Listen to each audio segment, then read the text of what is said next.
Buenas tardes a todos. Bueno, yo voy a comenzar la primera parte, en el laboratorio de comunicaciones fotónicas, como probablemente algunos de ustedes ya conozcan, pues trabajamos en comunicaciones fotónicas y hay dos regímenes en los que se puede trabajar la comunicación fotónica, lo que se llama comunicación cuántica o comunicación clásica y o semiclásica, ¿sí?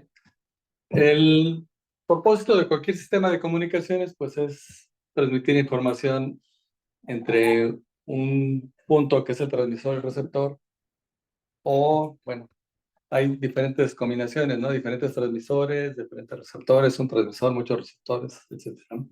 El modelo más simple es que hay un solo transmisor y un receptor.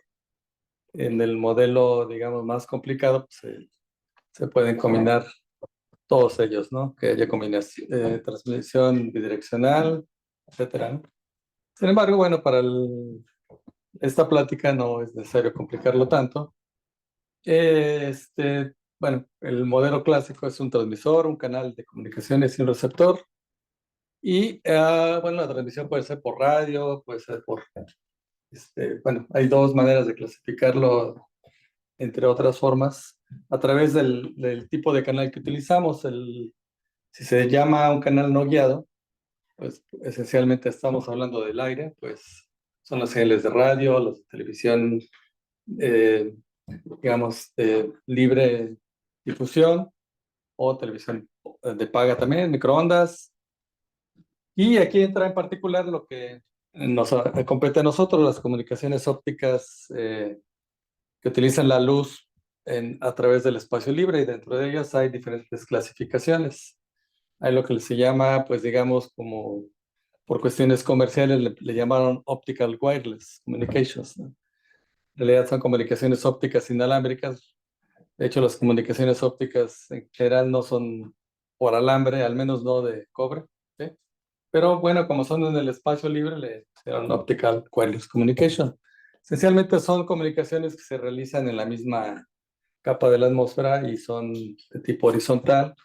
Otra alternativa también, por analogía con las Free Fiber Optics Communication, le pusieron Free Space Optics. Entonces, son similares en la misma capa de la atmósfera y normalmente son horizontales.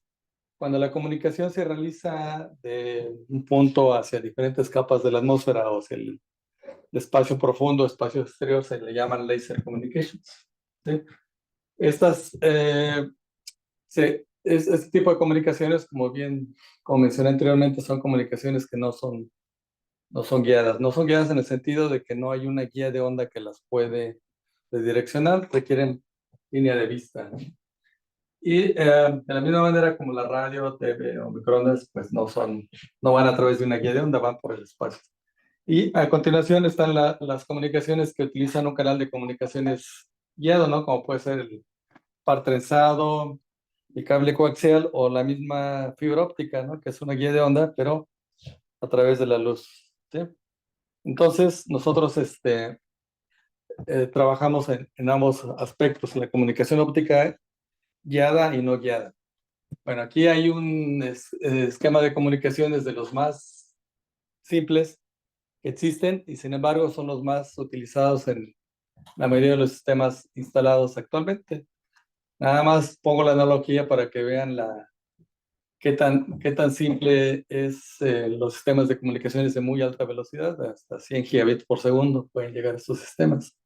Bueno, por el lado derecho tenemos un radio de los que se utilizaban a principios del siglo pasado, donde el receptor es solamente una bobina de vanada y un sintonizador. Y el receptor es pues un diodo, ¿no? Que en los primeros experimentos lo hicieron con un pedazo de galena y un seguro imperdible, le llaman aquí. Como tiene esta forma con los dos alambres, le llaman el detector de bigote de gato, ¿sí? Entonces es lo que se conoce como un detector de envolvente. Se recupera de una portadora modulada en amplitud, solamente recupera la parte del envolvente, es decir, la parte de arriba. Esa es la de modulación de amplitud. De modulación de amplitud son los primeros receptores de principios del siglo pasado, ¿sí? O tal vez un poco antes, Y eso, bueno, pues obviamente ha evolucionado. En la actualidad, eso ya no es. En la actualidad hay técnicas de modulación superiores, más sofisticadas y con detectores también más complicados. Sin embargo, las comunicaciones ópticas que actualmente pueden funcionar a muy altas velocidades utilizan un esquema muy similar a este, ¿sí? Normalmente se modula la portadora óptica en el caso de modulación binaria, dos niveles.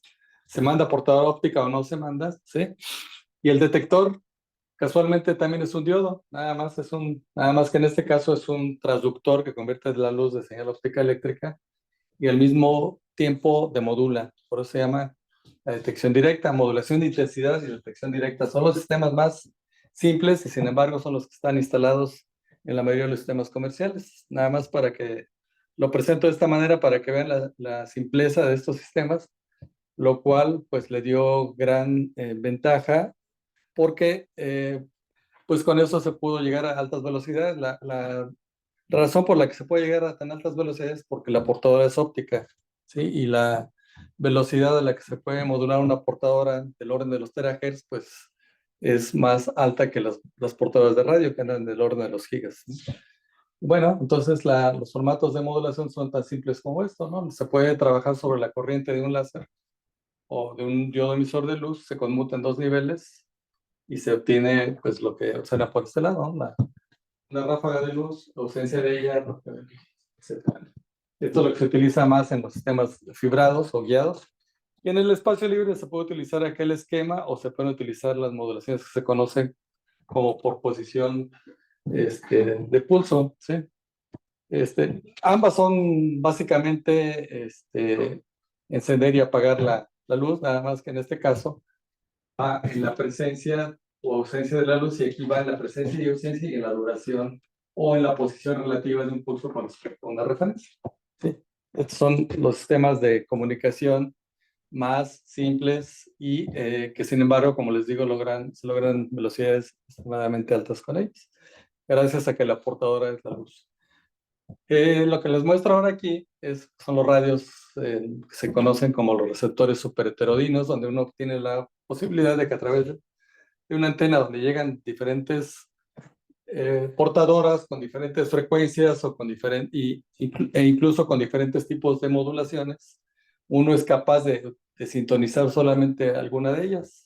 Es decir, elige nada más uno de todos los canales de comunicaciones que pueden llegar ya sea por el espacio libre o puede ser a través de un cable también, por ejemplo, la televisión por cable sería un ejemplo de ellos. Sin embargo, ¿cómo lo elegimos? Pues a través de un sintonizador, que es básicamente un multiplicador en el dominio electrónico, ¿sí?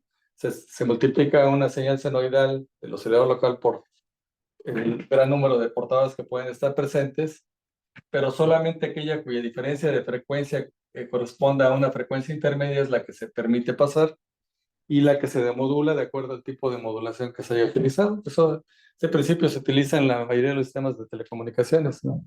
De radio, ¿sí? Y esto, pues, se buscó hacer una analogía en los sistemas de comunicación óptica con este esquema. En el dominio óptico no hay multiplicadores que realicen esta operación, sin embargo, sí hay osciladores locales, que también, ahora el oscilador local es un láser, ¿sí? Y el transmisor, ¿qué logramos con esto? Bueno, los sistemas de comunicaciones tradicionales solamente se puede mandar información en la amplitud del láser, es difícil recuperar la fase, la frecuencia o algún otro tipo de modulación superior, no se puede recuperar de manera simple. Entonces tiene que utilizar una técnica que se llama la detección coherente, donde se tiene un oscilador local que, entre otras cosas, nos permitiría seleccionar una de muchas longitudes de onda que pudieran viajar por la fibra óptica y que además nos permite recuperar algún tipo de modulación de orden superior, que es la tendencia actual, ¿no? Ya no modular solamente la intensidad, sino poder modular por la frecuencia, la fase y no nada más en binario, sino en algún tipo de modulación superior. Sin embargo, cuando se utilizan este tipo de modulaciones, el receptor ya no es tan simple como el detector de bigote de gato o un fotodetector. Se requieren esquemas ya más complicados que implican procesamiento digital de señales de alta velocidad, convertidores de analógico digital de ultra alta velocidad, todo esto pone en jaque a tanto a las computadoras como a la electrónica, porque las velocidades que se manejan en comunicación óptica, hablamos de 100, 500, 1000 gigabits por segundo, donde pues si quieren, se tiene que cumplir con los teoremas de comunicaciones, donde la frecuencia de muestreo por cada bit pues tiene que ser el doble de la velocidad del ancho de banda de la señal y que aparte tiene que ser representado al mínimo por 8 bits, en fin. Pues una frecuencia de 100 gigabits termina siendo, pues, no sé, varios terabits por segundo, y eso pues la electrónica no lo logra hacer, no hay electrónica que trabaje a esa velocidad. Entonces hay artificios que han logrado la gente que trabaja en procesamiento de señal, la gente que trabaja en computación paralela, para poder lograr estos detectores de comunicación óptica, donde precisamente se desarrollan técnicas de procesamiento digital de señales específicas para comunicaciones ópticas. En comunicaciones ópticas, a diferencia de otros procesamientos de señal, no se tiene tiempo suficiente o no se tiene todo el tiempo que se tiene, por ejemplo, para procesar señales biomédicas, donde hay mucho tiempo que la electrónica supera rápidamente la velocidad que se requiere. Aquí no, aquí tenemos muy poco tiempo para hacerlo. Entonces requieren algoritmos extremadamente eficientes para poder realizar toda la serie de operaciones que implica la recuperación de la información con la calidad que nos demande el usuario.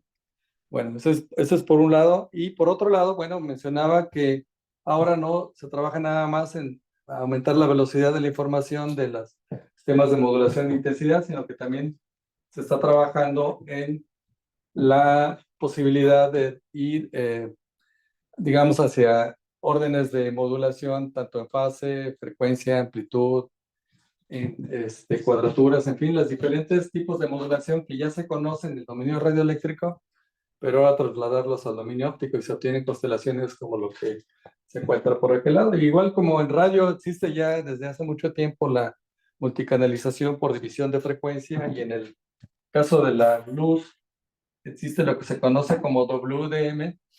Actualmente también se trabaja en WDM, pero con detección óptica coherente, donde se permite una mayor densidad de longitudes de onda que pueden ser recuperadas. Entonces, trabajando en estos tres ejes, se puede aumentar sustancialmente la velocidad de la información que se manda por una fibra óptica. También en la actualidad se han desarrollado fibras que se llaman multinúcleo, donde una sola fibra equivale a tener un cable de muchas fibras. Entonces, se ha trabajado en todas estas dimensiones: espacio, tiempo, cuadratura, frecuencia y polarización, para aumentar sustancialmente la velocidad de la información. Entonces, los transmisores sencillos, que era una fuente óptica láser que se conmutaba entre dos niveles y un receptor que era el fotodiodo, pues se van complicando cada vez más para poder aumentar la densidad de la cantidad de información que se está enviando, pero se trabaja entonces en generar constelaciones ya de diferentes tipos de modulaciones que sean, digamos, son parecidas a las que se utilizan en las técnicas de radiofrecuencia, nada más que ahora, pues con velocidades extremadamente elevadas, ¿no? Porque la información con la que vamos a trabajar ahora puede modular la portada óptica a más altas tasas de bit, a diferencia de lo que sucede en radio, porque las portadas no llegan a esas velocidades, ¿no? Entonces tienen los esquemas, como ven, se va complicando el esquema de lo que se complica, bueno, en parte se complican los transmisores, pero lo que es más complicado realmente es el receptor. ¿Sí? Y aquí está un sistema actual de comunicaciones con muchas longitudes de onda y utilizando procesamiento óptico y digital de ultra alta velocidad. Eso es lo que se trabaja en fibra óptica. En espacio libre, pues realmente lo que complica la comunicación en el espacio libre es el canal óptico atmosférico. Lo mismo que sucede con la luz visible, sucede con el infrarrojo. La luz visible es susceptible de todas las imperfecciones del canal, las impurezas, la turbulencia que impide o puede bloquear, ¿no?, un sistema de comunicaciones. Eso es lo que normalmente impide el desarrollo de comunicaciones ópticas a nivel terrestre. Sin embargo, arriba de la atmósfera o arriba del, por ejemplo, donde están los observatorios astronómicos, de allí para arriba, la turbulencia óptica o la visibilidad mejora sustancialmente y se pueden hacer enlaces de comunicaciones ópticas arriba de la atmósfera sin mucho problema, y en el espacio profundo pues no hay estos problemas. Entonces la comunicación óptica, por ejemplo, aquí hicimos un enlace en el desierto, y pues la turbulencia de una señal que se hubiera visto así como un punto, cuando ven el apuntador láser, ven un punto como este, al viajar después decenas de kilómetros, pues ya verían una cosa como esta. Se pierde completamente la forma de la señal, y estos claroscuros se van a reflejar en la calidad de la información. Se ve aquí como la información se va perdiendo, ¿no? Aquí iban los unos y ceros y se va confundiendo con la turbulencia atmosférica, ¿eh? Entonces, bueno, nosotros hemos trabajado.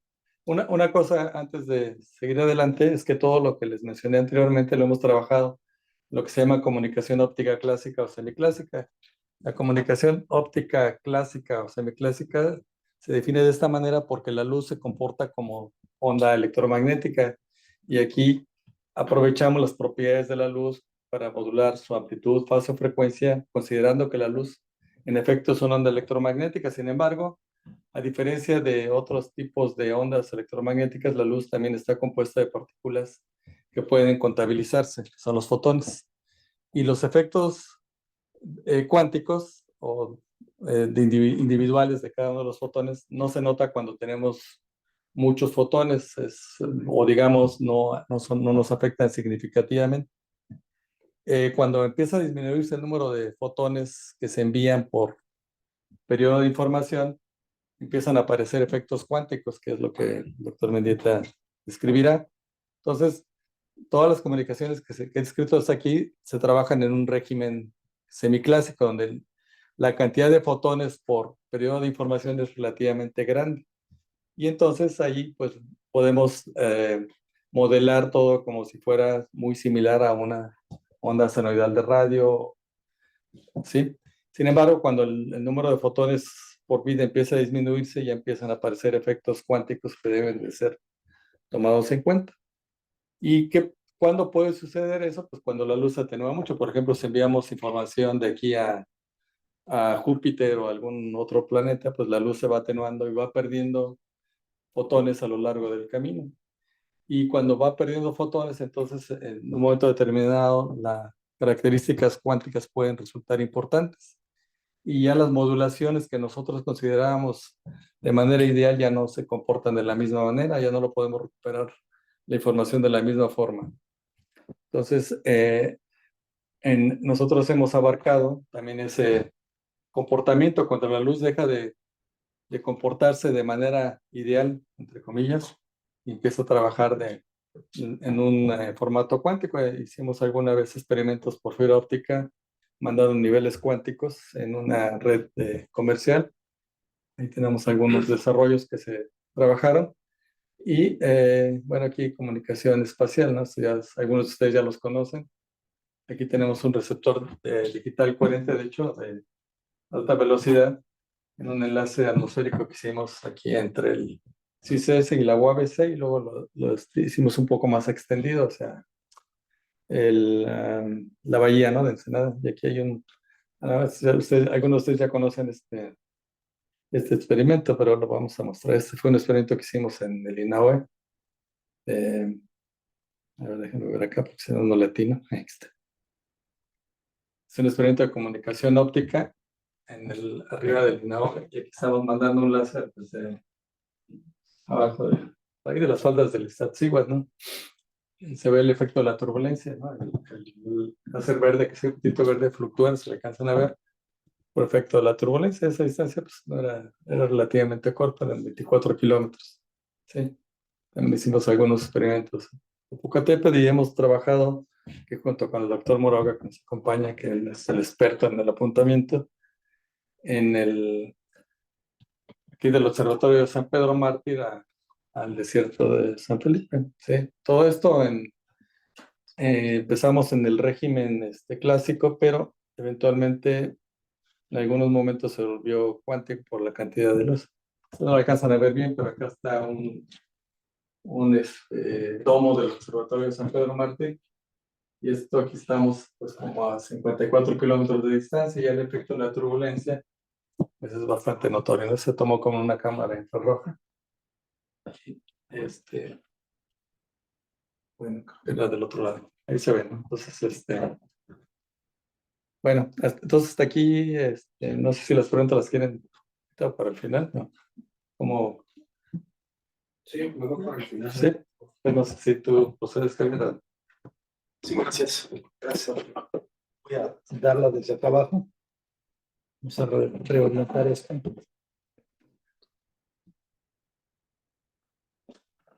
Ponemos los dados. Así vamos a arrojar los dados. Yo les voy a hablar de la parte semiclásica cuántica. Como la teoría cuántica es todo es aleatorio, no hay nada determinístico. Entonces, lo más probable. Nunca llega a 1 de probabilidad. Para llegar a 1 certidumbre total, el costo es infinito. Entonces, para la ingeniería hay que optimizar el costo, ¿no? Segundo, estamos en el Año Internacional de la Ciencia y Tecnología Cuántica. 2025. Cumplen 100 años de la ecuación de Broglie, que liga la materia con lo cuántico, ¿no? Y el fotón pues ha jugado un rol muy importante. Y además pues estamos en la confluencia de dos grandes revoluciones del siglo XX y ahora XXI, ¿no? Pues, primero la teoría cuántica y la otra es la teoría de la información. Nos apareció en 48, cuando Shannon escribió el trabajo seminal que se llama Una teoría matemática de la comunicación, donde explicó la capacidad del canal, los límites de la codificación, la entropía y otras cuestiones. Entonces, estamos viviendo una época extraordinaria. Y ya lo explicó Arturo, las fibras ópticas hacen que el Internet sea lo que es ahora, sin fibra o sin luz en general. No hubiera sido posible. Y es el láser, los fotodetectores, la fibra misma, la transparencia de la fibra. Para enlaces submarinos, para enlaces interurbanos y la última milla, incluso enlaces ópticos dentro de los gabinetes, dentro de equipos, dentro de chips, incluso hay interconexiones ópticas. Y no solo en fibra, sino en el espacio libre. Esto, los sistemas 5G y sobre todo 6G y 7G ya están incorporando comunicaciones ópticas entre radiobases. ¿Por qué? Por la capacidad. Muchas son vía fibra, pero cuando en ciudades o lugares donde ya no hay posibilidad de poner fibra, se hace en el espacio libre, sobre todo con el 6G, las células van a estar cada vez más pequeñas, entonces la distancia es cada vez menor. Bajamos de decenas de kilómetros a kilómetros, a centenas de metros. Entonces hay aún en presencia de turbulencia, niebla, lluvia, nieve, las comunicaciones tienen un buen presupuesto de pérdidas para funcionar con una probabilidad de error. O sea, en comunicaciones todo es una probabilidad de error, nada es cierto. La probabilidad de error puede ser muy baja, pero nunca es cero. Por eso traje los datos. Todo es aleatorio. Y satélites, por ejemplo, el Starlink de Elon Musk está subiendo ya transceptores que se llaman optical terminales ópticas a bordo de los satélites para que se comuniquen entre ellos vía láser. ¿Por qué? Primero, porque el ancho de banda es orden de magnitud superior. Estamos hablando de 200 terahertz. Si trabajas en una décima parte de la portadora, pues tienes 20 terabits por segundo por cada color puede haber múltiplex por división en frecuencia óptica, que es múltiplex. División longitud de onda óptica quiere decir que muchos colores pueden ir en una sola fibra o en un solo canal no guiado, atmosférico o espacio libre. Por ejemplo, 50 canales. Y ahora puede haber 100. Se multiplica 20 terabits por segundo por 100, da una cantidad enorme. Pero la sociedad lo requiere cada vez. Cada vez somos más gentes, cada vez hay mucha hambre de ancho de banda y si bien habemos nada más 10.000, vamos a ver 10.000 millones de personas en el mundo en 2050, pues va a haber 100 veces más objetos conectados, ¿no? Todos los internet de las cosas, vehículos eléctricos, etc. Y la luz pues se usa para transmitir información. También se usa en LIDAR, por ejemplo, para los vehículos ahí también entran efectos cuánticos, etcétera, ¿no? La seguridad y todo eso, ¿no? Entonces, yo les voy a hablar un poco del tema de la cuántica, ¿sí? Y cuando puede ser de dos maneras, cuando ya las señales son deliberadamente atenuadas desde el transmisor, por ejemplo, los sistemas de criptografía cuántica, vía fibra o vía aire. No hay tiempo de hablar de la criptografía cuántica, es un tema de seguridad, de ciberseguridad. ¿Sí? Es un tema interesante, pero no hay tiempo de tratarlo aquí. Nada más voy a ver el efecto extremo, cómo transmitir información cuántica o semiclásica y cómo recibirla. Ya después las capas superiores, que es lo interesante de la criptografía cuántica, esa pues no hay tiempo de verla. A lo mejor en otro seminario, así que se interesa. Entonces aquí en general, este es el diagrama que puso Arturo, siempre se tiene una puente láser. Puede haber la modulación, aquí estoy mandando modulación en fase cuadratura de una portadora óptica, y la polarización es muy fácil modular esos parámetros. Se usan moduladores electro-ópticos convencionales, algunos que dan el desfasamiento necesario, otros que dan la acción sobre la polarización de los dos, ¿no? Entonces ahí, si tenemos dos cuadraturas y dos polarizaciones, ya se llama un sistema de 4 dimensiones, ¿no? Va al canal de comunicaciones todo junto, y el receptor lo transforma la luz en la señal eléctrica binaria o M-área original, ¿no? Normalmente el transmisor se llama Alice por A y Bob, el receptor, por B, nada más, ¿sí? Si hay un espía en medio, que no lo vamos a ver ahora, se llama EVA, porque viene de eavesdropper. Bueno, entonces ahí lo ilustré con las Rho, que es la matriz de densidad en mecánica cuántica, ¿no? Ahorita voy a precisar un poquito más sobre eso. Los primeros sistemas los sistemas que presentó Arturo de modulación de intensidad son muy fáciles de hacer, pero son muy ineficientes. Los detectores son cuadráticos, entonces el ruido los afecta de manera extraordinaria. Sin embargo, cuando se modula la fase, primero es de envolvente compleja constante, ¿sí? Entonces es más fácil todas las demás acciones de modulación, procesamiento que tal, sincronía de fase y sincronía de bit. Todo sistema necesita extraer la frecuencia del portador, en este caso óptico, en el receptor, ¿sí? Pues sería ineficiente mandar una referencia del portador a una señal grande, o aprovechar tiempos que se llaman training frames, marcos de entrenamiento. Eso no se debe hacer. Entonces hay que extraerla de alguna manera ingeniosa. Aquí en el laboratorio hemos hecho mucho sobre eso, sistemas de encadenamiento de fase ópticos, como el PLL, el lazo de costas, lazos cuadradores, en fin, otras cuestiones que son muy interesantes en el procesamiento de ingeniería sin perturbar la señal óptica. El binario, pues es nada más dos estados de fase, 0 y pi, que eso da menos y más, o M-área, ¿sí? Usualmente en los enlaces submarinos se usa UPSK, son 4 estados de fase, 0, 90, 270 y 180 grados, ¿no? Esto da, en enlaces terrestres se utilizan mucho más estados de fase, porque las distancias pueden ser más cortas. La idea del submarino es utilizar la máxima distancia para no tener que poner repetidores de distancia. Puede haber, por ejemplo, 20 repetidores de Europa América, 40 repetidores de Japón a Estados Unidos, por ejemplo. Y todos ellos son regenerativos y utilizan ciertas propiedades cuánticas también en los amplificadores fotónicos, ¿no? Que también es algo que se trabaja en el laboratorio de comunicaciones fotónicas, ¿no? Bueno, entonces esto, y por supuesto el modulador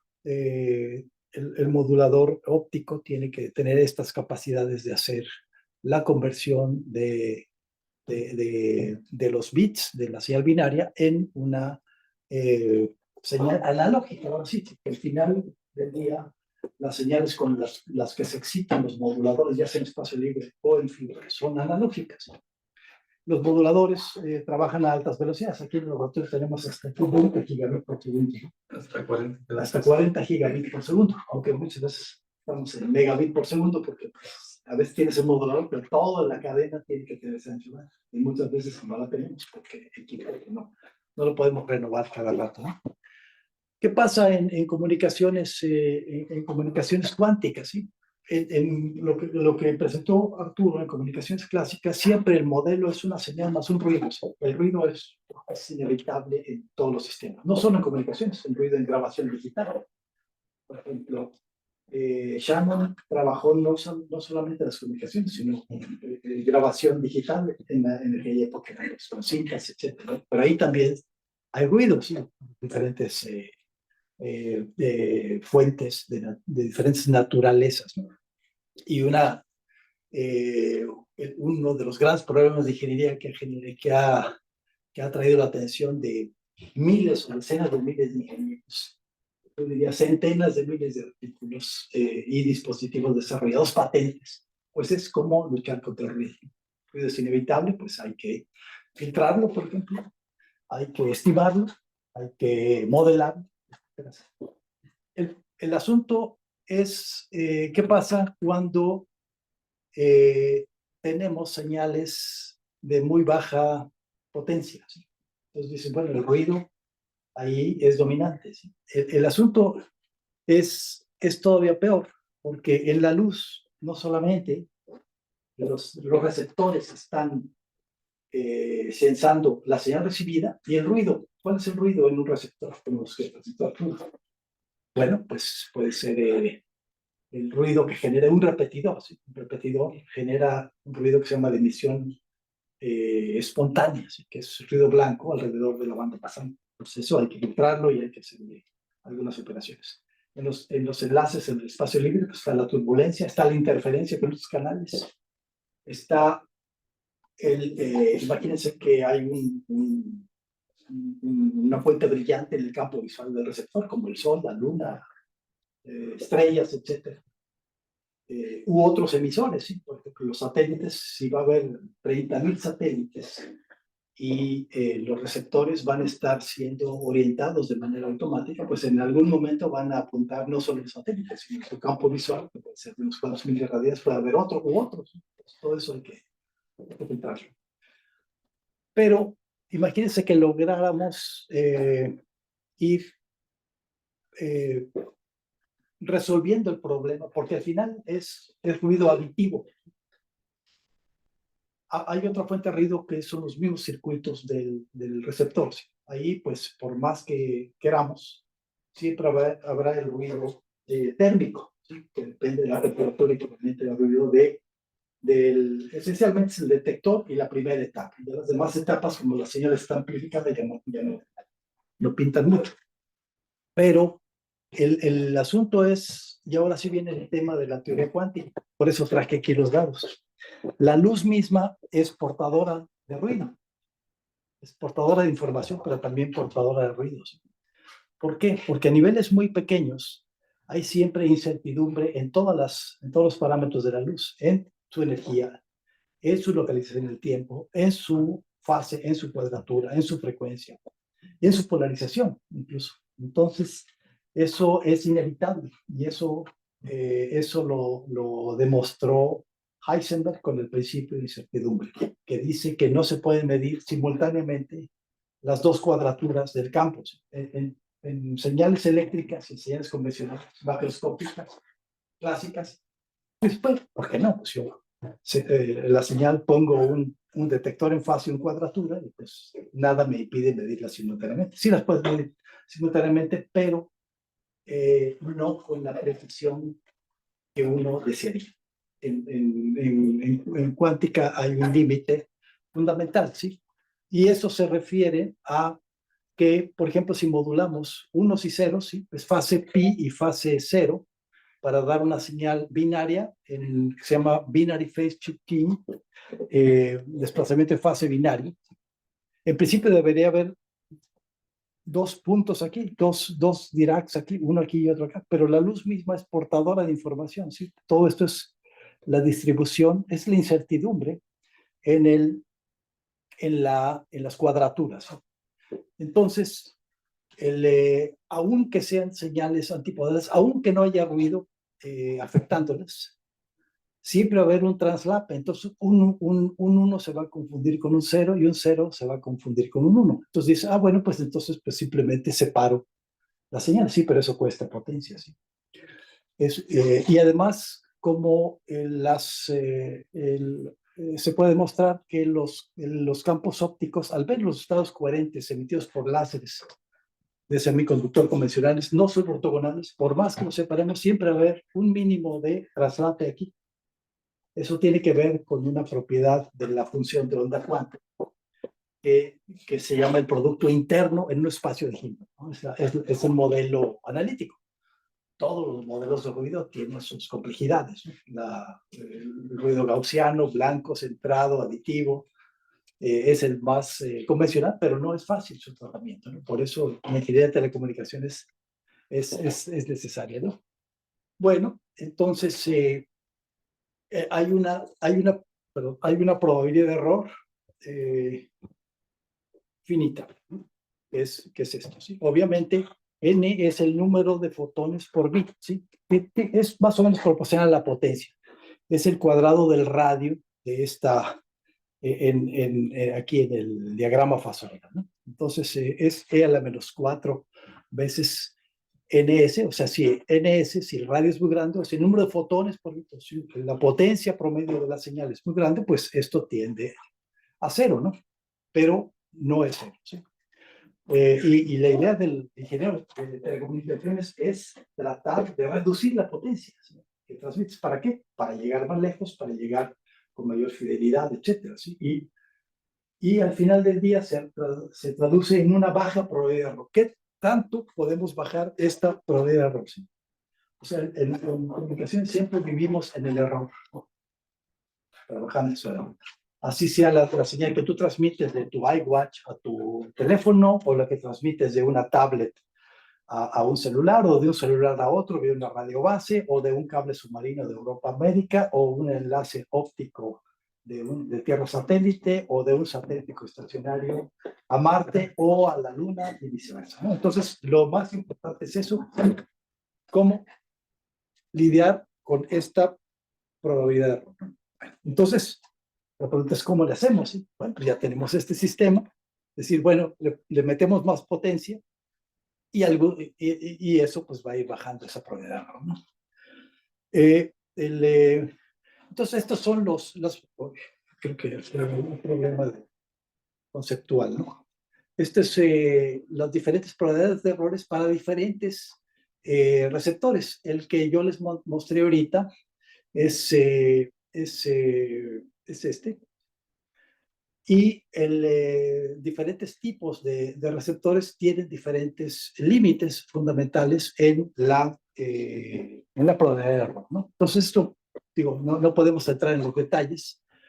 Son esencialmente combinaciones de una señal recibida con un oscilador local, como lo presentó Arturo Arbizu, y hacer operaciones, ya sea con fotodetectores tradicionales, que son PINs, que son fotodiodos. Un fotodiodo es un dispositivo, es una unión PN polarizada en inversa. Al incidir un fotón, provoca la creación de un par de electrón hueco. Al ser conectado por los electrones, eso da un cuanto de electrones.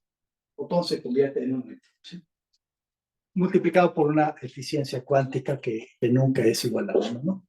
Sin embargo, esos son detectores clásicos. En cuántica se utilizan lo que se llama contadores de fotones, ¿sí?, que están aquí, que solamente así se pueden alcanzar los límites cuánticos de muy baja probabilidad de error, ¿no? Entonces, esos trabajan en base a un principio que se llama fotodetección de avalancha. Cada fotón que incide en el fotodiodo polarizado en inversa va a generar más de un electrón. ¿Cómo es posible eso? Bueno, es que se utilizan fotones de avalancha polarizados en inversa a altos voltajes, unos 500 volts, y cada electrón que produce un fotón, por ionización, por el campo eléctrico tan alto, genera otro u otros por impacto, y luego estos a su vez otros, es una reacción en cadena. Entonces un solo fotón puede generar 100 electrones, ¿sí? Entonces, todo eso constituye un pulso de luz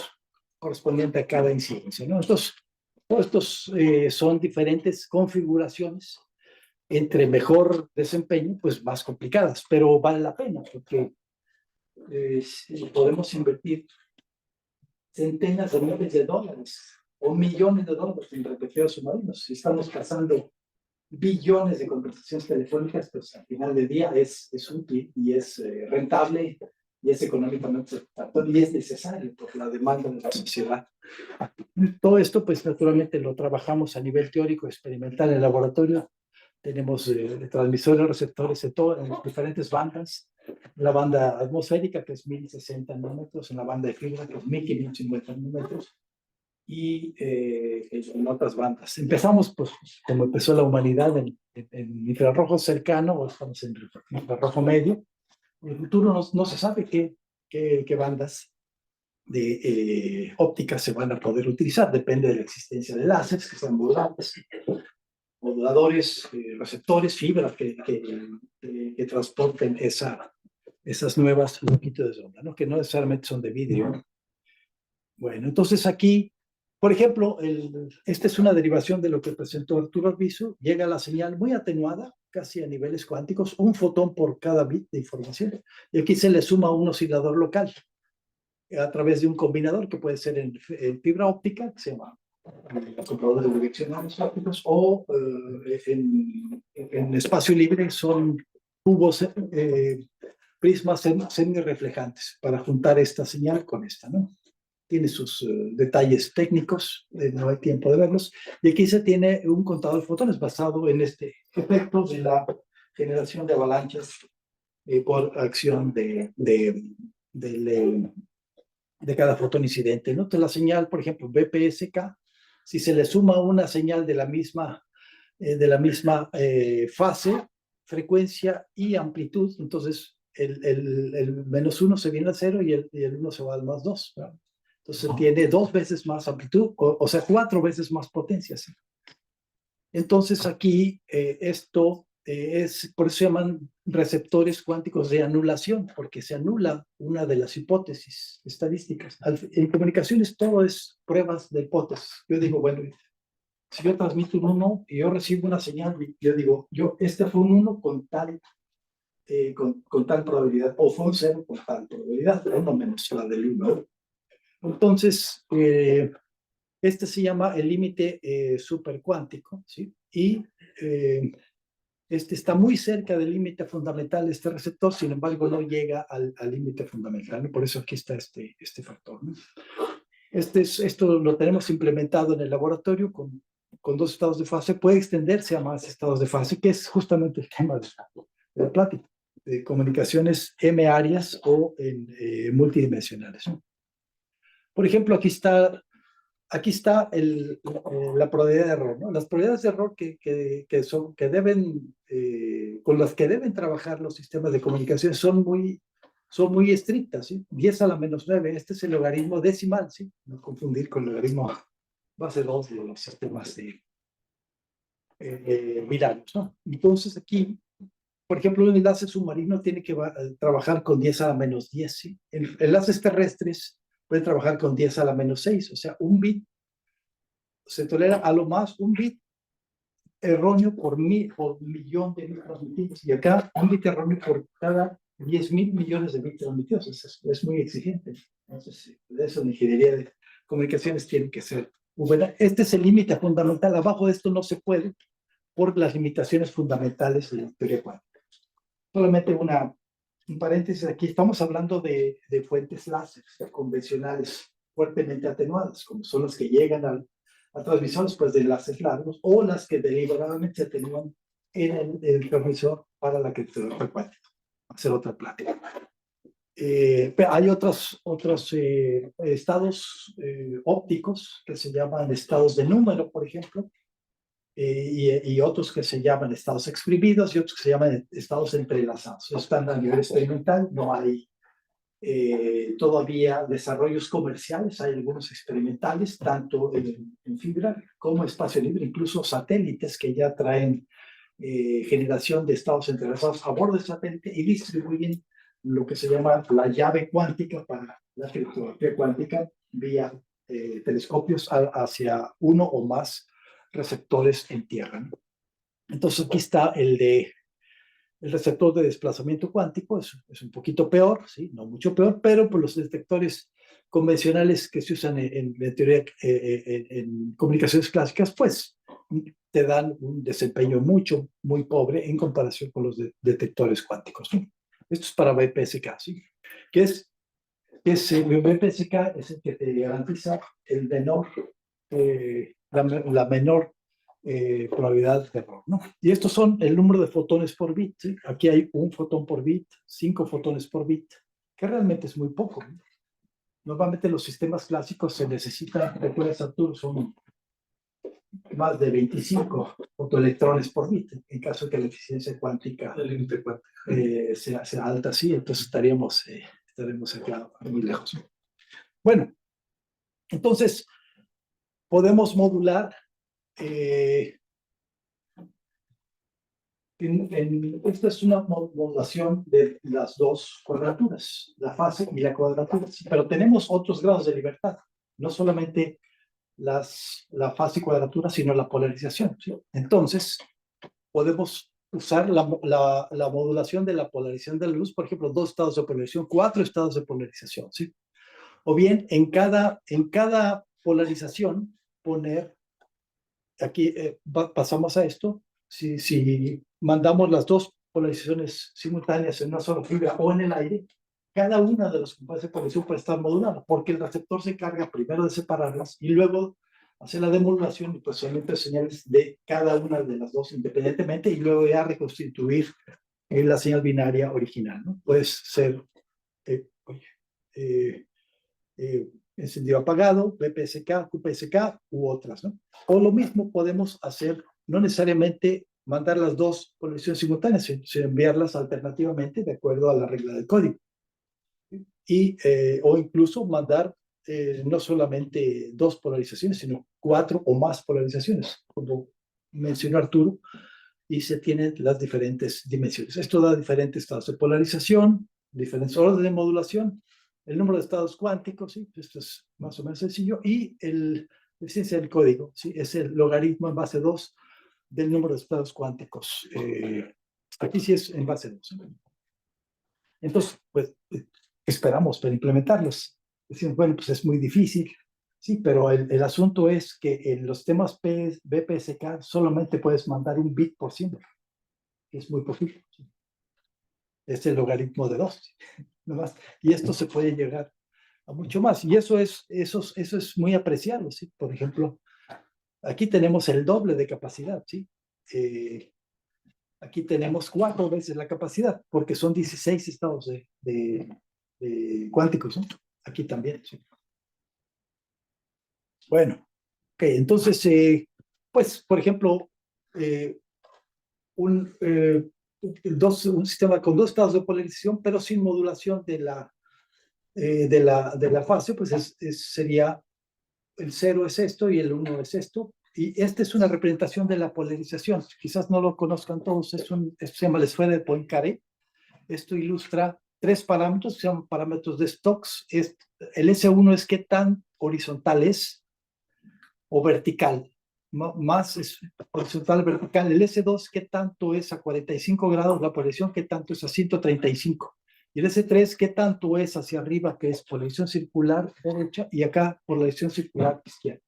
La luz, de manera general, se representa con una elipse de polarización. El elipse puede colapsar en círculos, en los polos, o en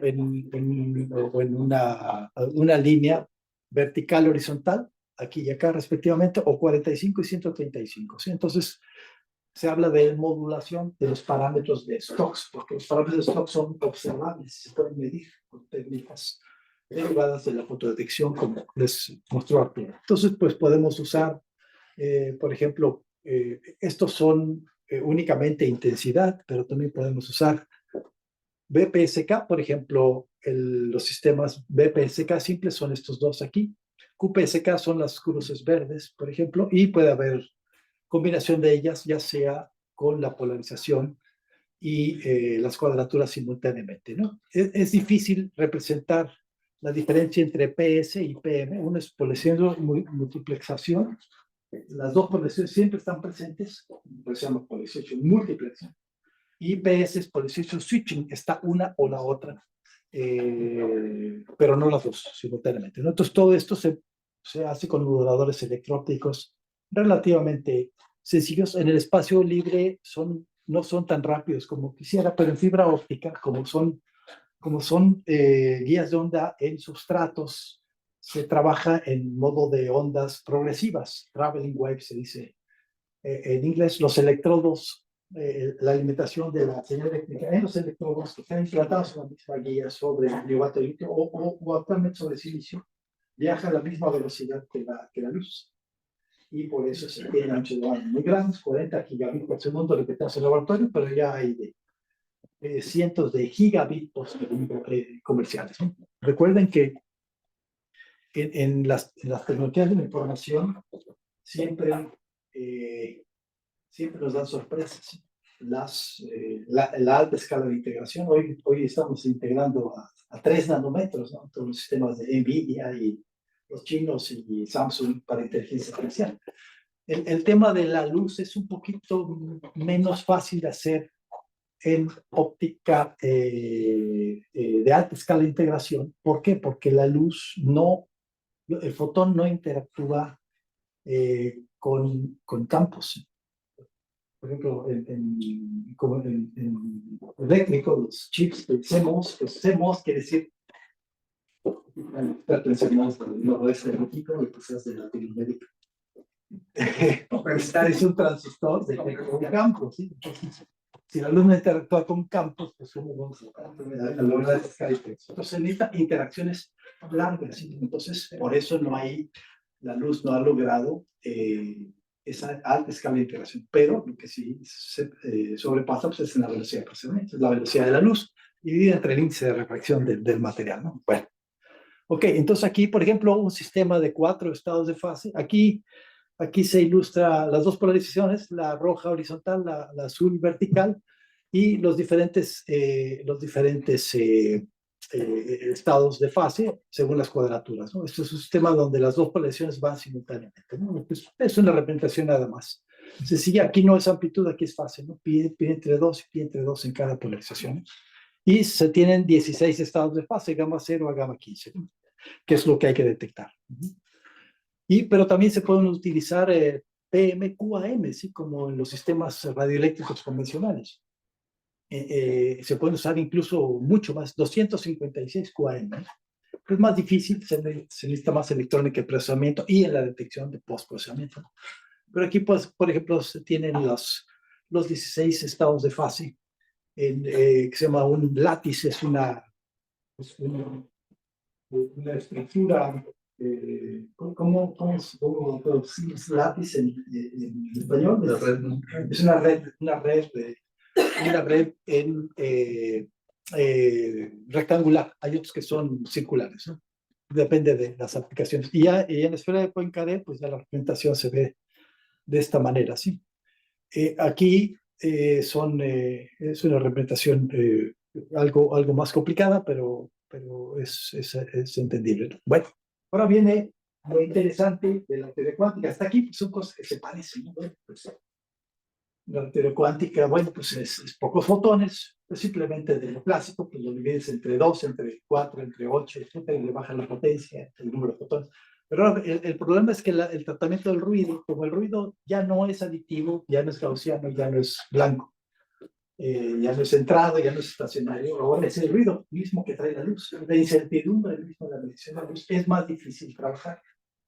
Esto se tiene que trabajar con técnicas de mecánica cuántica. Entonces, hay muchos métodos, ¿sí? Este es uno de los más sencillos, el más adaptado a telecomunicaciones, pero tampoco es tan sencillo de entender, tienen que trabajarlos. Es un problema matricial, al final del día, porque se trabaja con las matrices de los estados cuánticos, ¿no? Estos son los diferentes estados cuánticos, por ejemplo, 16 para cada. En mecánica cuántica se usa esta notación, que es la notación de Dirac. Esto es un estado, se llama un ket, y si está al revés se llama un bra, es un bracket. Y al final, pues un bracket es una operación analítica, ¿no? Es el producto interno en el espacio de Hilbert, ¿no? Las modulaciones vectoriales y después se forma una matriz que se llama la matriz de productos internos. Esto se usa también en inteligencia artificial, se usa en redes y en otras cuestiones bajo diferentes parámetros, ¿no? Los estados coherentes cuánticos tienen que expresarse en una expansión, en una base de estados de números, ¿sí? Todo esto, pues, se necesita trabajar, ¿no? En 5 minutos no se puede describir todo esto, ¿no? Después hacen los productos internos. Estos productos internos son los traslapes que yo les enseñaba. Entre las dos gaussianas corresponden a las incertidumbres entre cada uno de los estados. Pero si tenemos 16, por ejemplo, 16 estados, pues vamos a tener que calcular 256 productos que son los que va a tener la matriz de gramos. Después vienen algunas operaciones matriciales, ¿sí?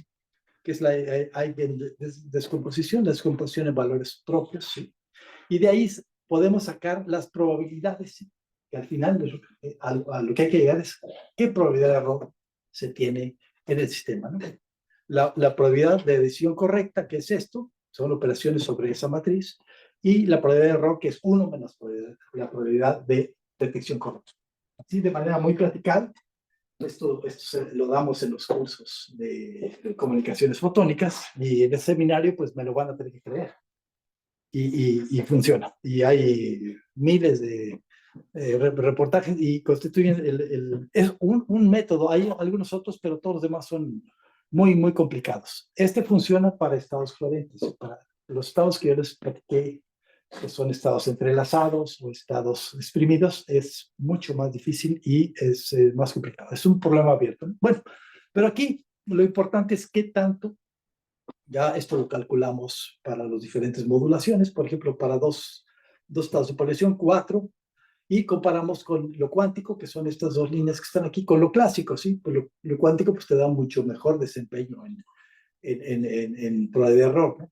Quiere decir que para un número de fotones dados, pues puedes tener un desempeño con mucho menos errores, y estos es logaritmo decimal, o sea, son órdenes de magnitud cada vez que le bajamos un cuadrito, pues son 10 veces mejores. Lo mismo estos son para polarización switcher, o sea, dos polarizaciones alternadas en el tiempo, o 4 con QPSK, ¿sí? Obviamente hay un compromiso, ¿no? Si queremos, por ejemplo, tenemos aquí el OK, por ejemplo, aunque sea cuántico, pues tiene, como se modula la amplitud, pues es muy malo, ¿sí?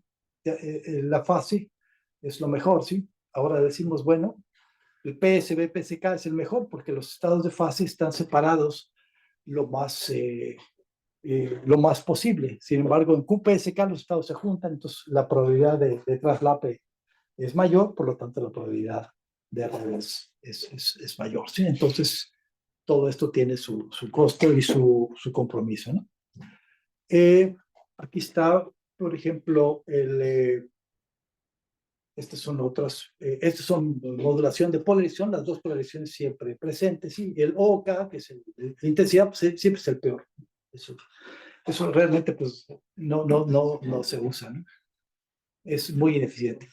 Pero otra manera de compararlos es la información mutua. Esto también es parte de la teoría de las comunicaciones. Este es el curso que le voy a empezar a dar en 2 semanas, después de Jorge Preciado. ¿Qué es la información mutua? Tiene que ver con qué tanto podemos inducir qué se mandó a partir de lo que estamos pidiendo. Entonces, así de manera sencilla. Yo recibo un 1. ¿Con qué probabilidad puedo decir que se transmitió un 1? A veces no sabemos. Esa es la información mutua. Es una medida estadística en todo canal de comunicaciones, ¿no? Entonces, decimos aquí, bueno, pues vean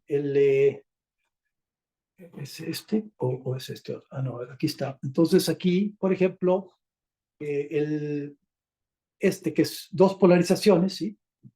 Habíamos dicho que es el que tiene la mejor de las mejores probabilidades de error, pero pues la cantidad de información mutua es muy baja, es un bit por símbolo, porque pues, son 2 estados nada más. Pero vean, por ejemplo, el PSQ-PSK, ¿sí? Ahí aquí son 8 estados, ¿sí? son 2 polarizaciones y 4 estados de fase por polarización, pues son 8.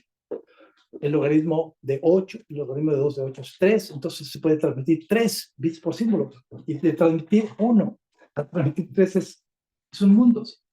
En el sistema celular, recuerden que los fabricantes se pelean por una décima de decibel, llegando, mejorando una décima de decibel tus características de recepción, puedes llegar a kilómetros más que lo que tendrías sin esa décima de decibel, y eso pues es más clientes, es más dinero, más capacidad, más mejor calidad de servicio, ¿no? Entonces no es nada más la prueba de error, es la cantidad de información por símbolo transmitido, ¿no? Entonces sí, hay un trade-off ahí, ¿no? Sistemas submarinos son 4, casi estándar, igual el futuro sube a 8 o 16, pero no mucho más, porque ahí lo que hay que privilegiar es que haya menos repetidores por el costo. En cada repetidor no hay nada más un láser transmisor, hay un láser por cada color de la luz, ¿sí? Y además hay una redundancia de 5 a 1, o sea, puedes perder 4 y conmutan mecánicamente, ¿sí? Y eso es mejor que ir a reparar o que sacar el cable, ¿sí? No tanto lo que cueste ir por él, sino se llama la pérdida de loss of revenues, la pérdida de ingresos.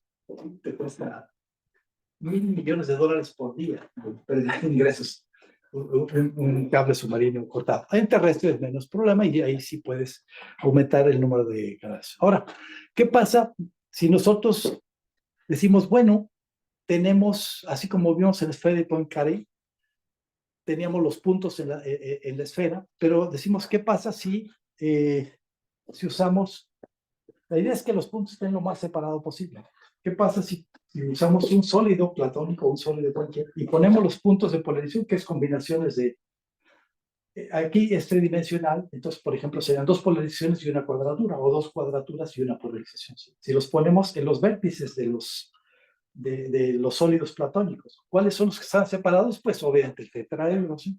Aquí pues es el que debe dar mejores características de error, ¿sí? Aquí, por ejemplo, es Y es la polarización vertical y X la polarización horizontal. O sea, son 2 polarizaciones y solamente 3 cuadraturas. Ahorita vamos a 2 y 2. No se desesperen, ahorita llegamos, ¿no? Entonces, hay 5 sólidos platónicos. Eso es desde Platón lo postuló y pues nadie más el sólido platónico. ¿Por qué? Porque ya las caras o son triángulos cuadrados o pentágonos, ¿sí? Ya si fueran hexágonos, pues ya sería una cosa plana, ¿sí? Entonces, sí.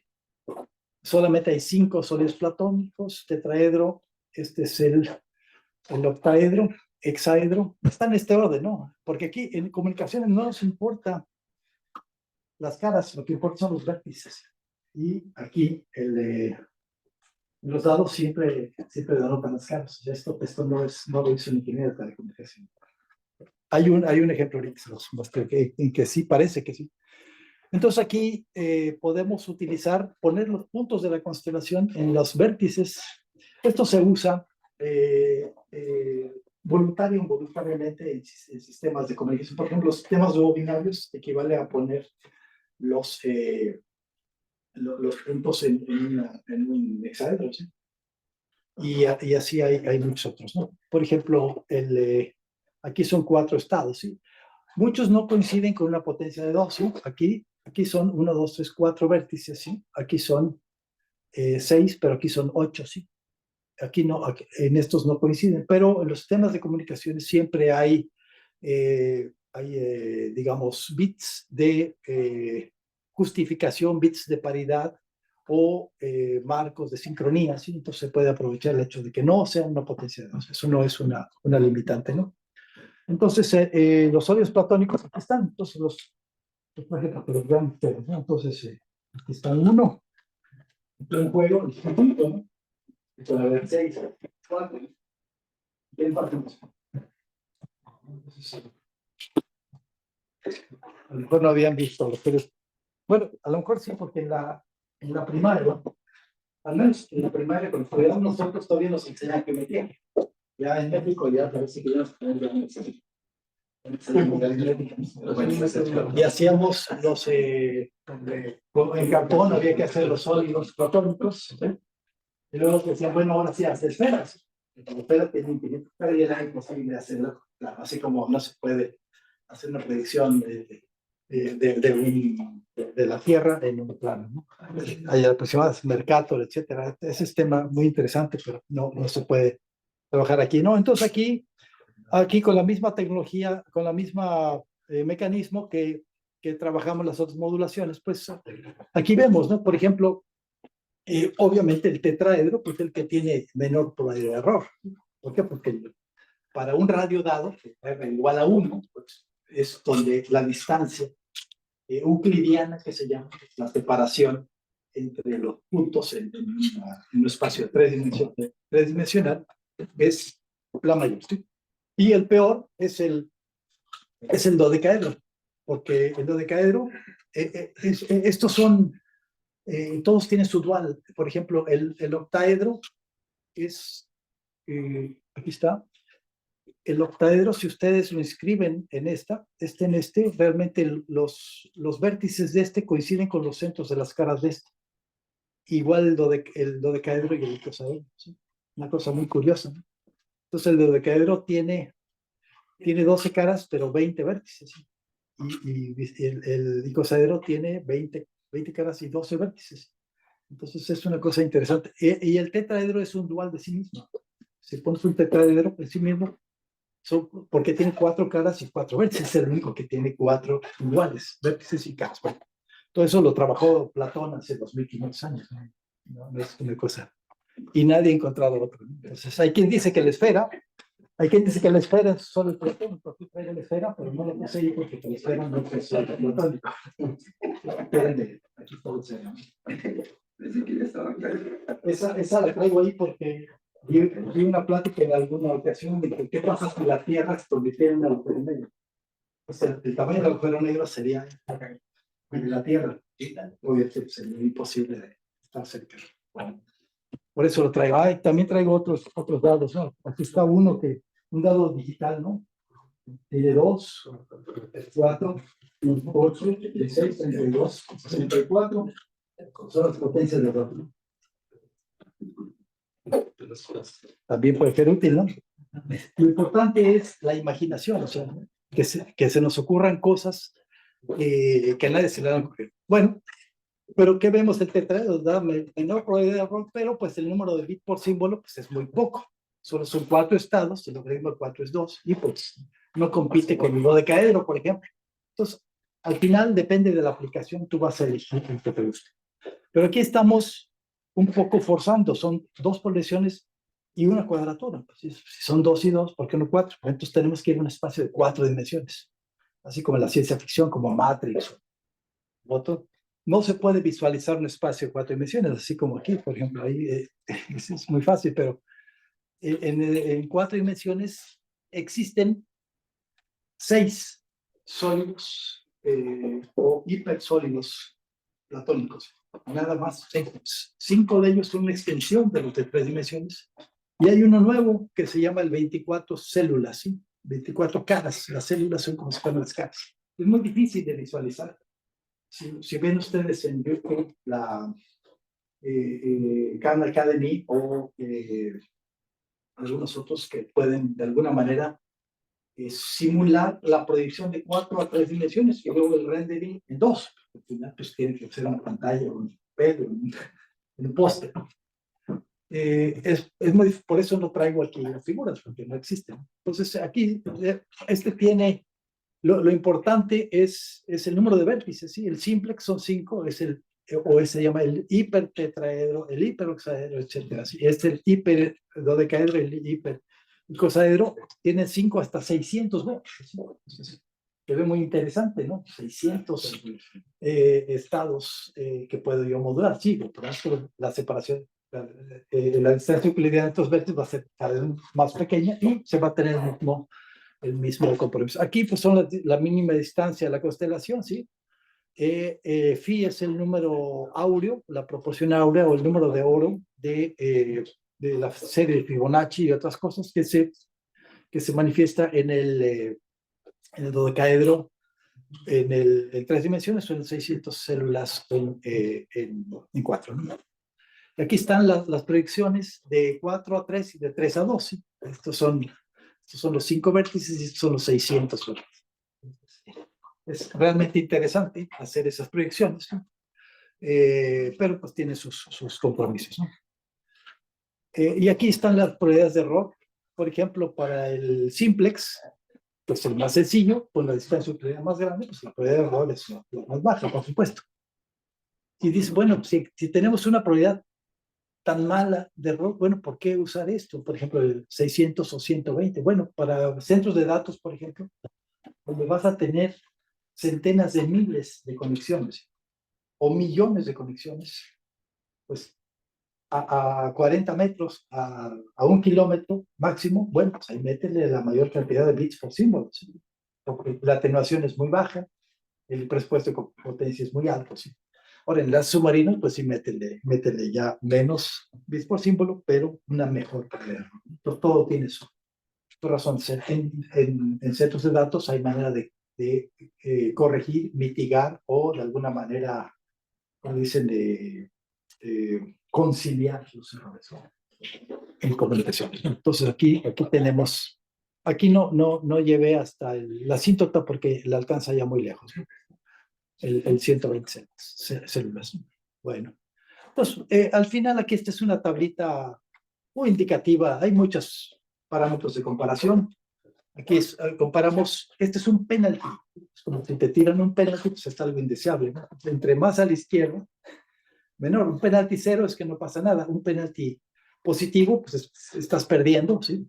Y un penalti negativo es que es una ganancia por codificación, ¿sí? Entonces la idea es que estés lo más a la izquierda, pero lo más arriba, ¿sí? Esta es la eficiencia espectral, cuántos bits por símbolo por cada polarización. Esto habría que multiplicarlo por 2 en cada caso, ¿no?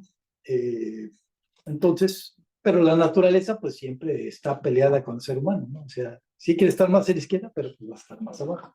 No hay milagros, ¿no? La idea estaría por acá, pero bueno, ese es el compromiso, ¿sí? Por ejemplo, y todo es en comparación con un BPSK, ¿sí? Y aquí como es por polarización, es por 2. Entonces, lo que es el hexaedro, el hiperhexaedro y QPSK es lo mismo que para el BPSK, porque está dividido en polarización. Aquí vemos que, bueno, el 120 células es el que te da mejor eficiencia espectral, 600 puntos, pero pues es un penalti muy alto, ¿sí? Pero esto, recuerden, hay que multiplicar por 2, los que son, el 16 PSK parece que es muy bueno, pero este se multiplica por 1, porque no se utiliza la polarización. En fin, todo esto son interpretables para diferentes aplicaciones, ¿no? Bueno, ¿cómo se modula? Bueno, eso Arturo ya lo describió, un láser. Por ejemplo, se separa la polarización vertical, la horizontal, se modula separadamente o alternativamente con este codificador. Aquí están los datos. Lo que es rojo es óptico y lo que es azul es eléctrico o negro, ¿no? Entonces, aquí se modulan con moduladores de fase cuadratura ambas polarizaciones. Este es un feedback aquí para algunas cuestiones de estabilización. Se juntan y se va por una sola fibra. Puede ir a otro edificio, puede ir a otro océano, a otro continente, o puede ir a otra ciudad, etcétera, ¿sí? O en un centro de datos, ¿no? Eso es muy sencillo. Y es, por ejemplo, aquí lo tenemos, todos son los experimentos que hacemos, todos estos son instrumentos de medición, de generación, láseres, fotodetectores, fibras, atenuadores, amplificadores y otras cuestiones electrónicas y de presente de señales y automatización que tenemos en el laboratorio. Este es un esquema de QPSK con 2 polarizaciones, con receptores clásicos, ¿sí? Esto lo estamos reemplazando por un receptor cuántico de contador de fotones, ¿no? Elementos de polarización y otras cosas, ¿no? Mediciones, tiempo, frecuencia, etcétera. Estos sistemas se pueden hacer también de espacio libre, como mencionó Arturo, y la modulación se hace de manera ligeramente diferente en algo que se llama conversión de los parámetros de Jones, que son las cuadraturas, a los parámetros de Stokes, que son los parámetros de la esfera de Poincaré. Por un láser se modula en tándem la fase y luego la polarización. Se puede hacer al revés, pero así es más fácil porque el de fase necesita un estado de polarización definida de entrada. Y después, esto nos da modulación lineal, nada más es el ecuador de la esfera de Poincaré. Si queremos incursionar a modulaciones circulares, derecho-izquierda, tenemos que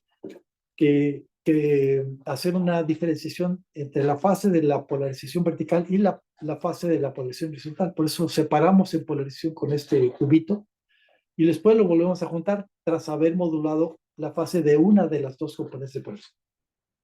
De manera muy simplificada. Aquí, obviamente, estos sistemas necesitan mucho más cosas allá adentro, ¿no? Polarizadores, manipulación de la luz, etcétera, ¿sí?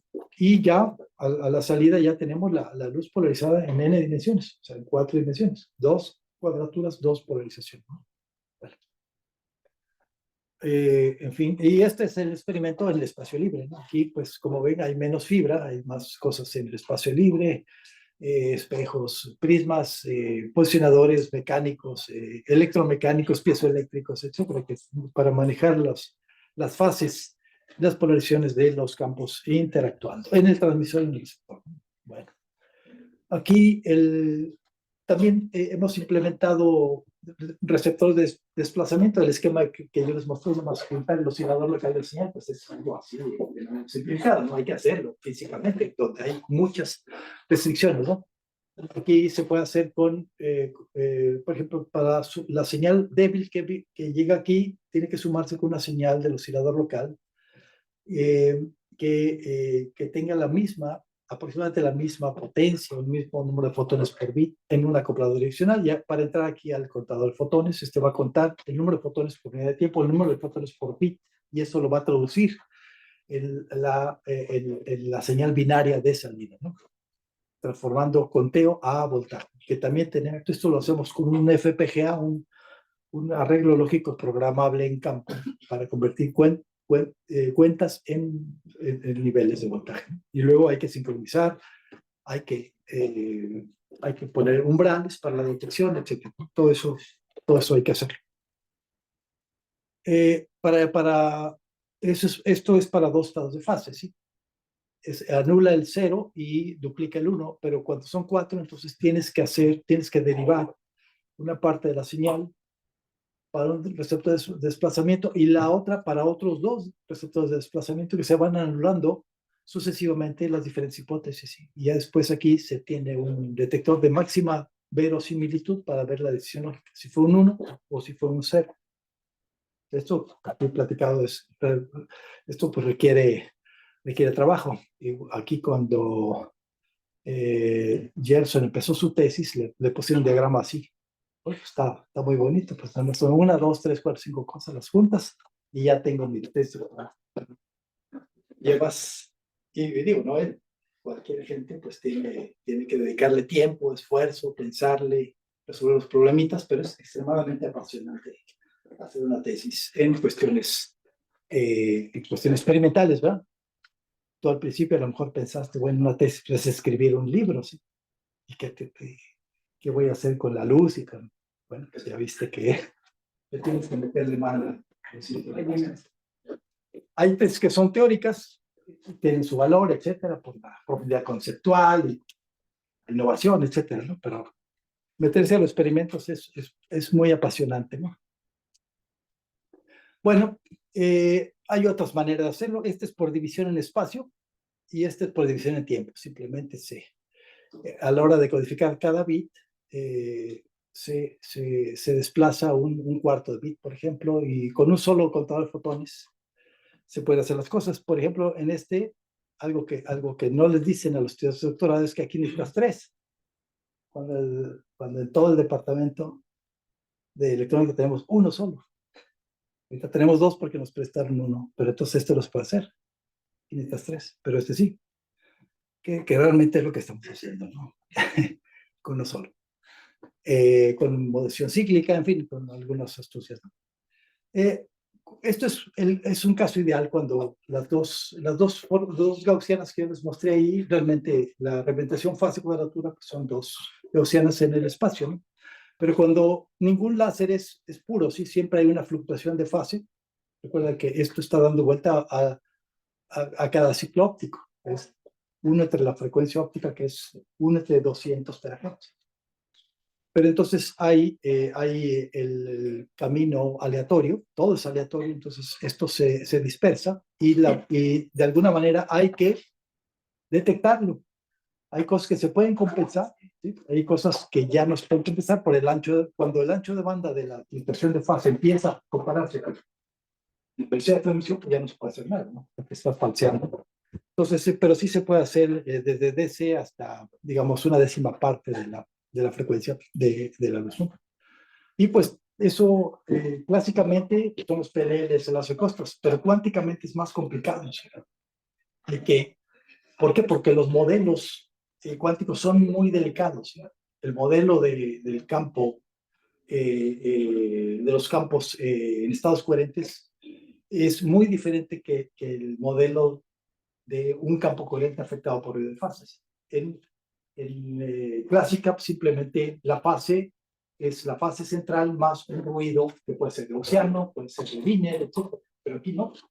Y hay que representar el estado, ¿sí? Entonces, es mucho más compleja, pero no imposible, y además muy divertido trabajar con las matrices de la mecánica cuántica para las telecomunicaciones. O sea, es algo que nunca se pensó que se iba a usar para transmitir información, se pensó que se iba a usar para láseres, para la bomba atómica, que es cuántica, para sistemas de tomografía médica, etcétera, sensores cuánticos, pero no para comunicaciones, y aquí se está usando, ¿no? Entonces, aquí, por ejemplo, eso es en cuadraturas, pero también los parámetros de Stokes, por ejemplo, ya se había dicho, polarización vertical es un punto sobre la esfera, polarización circular izquierda es un punto sobre la esfera, pero aquí vemos que es algo que está diseminado, o sea, es una zona de probabilidad, no es un punto fijo determinístico. O sea, todo eso se complica todavía más en la polarización, pero pues todos los temas de tesis y de investigación y de publicaciones tienen que tener una componente de dificultad conceptual y de dificultad experimental, ¿no? Y después hay que implementarlo en el laboratorio. Bueno, aquí, ¿qué pasó aquí? Aquí, por ejemplo, para modulación de parámetros de Stokes, ¿sí? Este es diferente que el que yo les mostré. Siguen siendo los 5 sólidos platónicos, pero ya no se modulan dos fracciones de la cuadratura, se modulan directamente los parámetros de Stokes. Eso tiene ventajas, ¿sí? Porque son observables, son detectables muy fácilmente. Los parámetros son energía, cuánta energía hay en la polarización vertical, en la horizontal, en la polarización, etc. Pero es una especie de modulación OK, es de intensidad. Es más fácil la detección, no necesitas el receptor de Kennedy o el de desplazamiento, pero obviamente en el vector de Stokes vienen mucho más ruidos. Entonces, esos son, por ejemplo, para corta distancia.